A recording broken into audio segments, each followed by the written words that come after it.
আসসালামু আলাইকুম। রহিম ভাই আজকে আমাদের কিউআর কোড দেখাবে। আসসালামু আলাইকুম সবাইকে। চলে আসলাম আবার আপনাদের মাঝে আরেকটি শর্ট ভিডিও নিয়ে। আজকে আমি আপনাদের দেখাবো সিঙ্গেল আর ডাম্বেল কার্লিং। অ্যাকচুয়ালি রহিম ভাই দেখাবে সিঙ্গেল আর্ম ডাম্বেল কার্ড সঠিক পশ্চার এবং সঠিকভাবে কিভাবে মারতে হয়।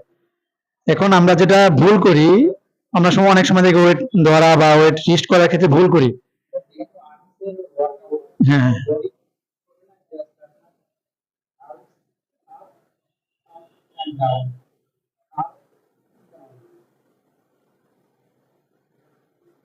সিঙ্গেল আর্মস, হ্যাঁ, এটা ডাবলও মারতে পারে, সিঙ্গেল মারলে বেটার। এটা আপনার মাসলে অনেক বেশি ফোকাস করে, মানে আপনার পিক মাসল যেটা বলে ওইটা বেশি ফোকাস করে, সেক্ষেত্রে আপনার সিঙ্গেল মারলে ভালো।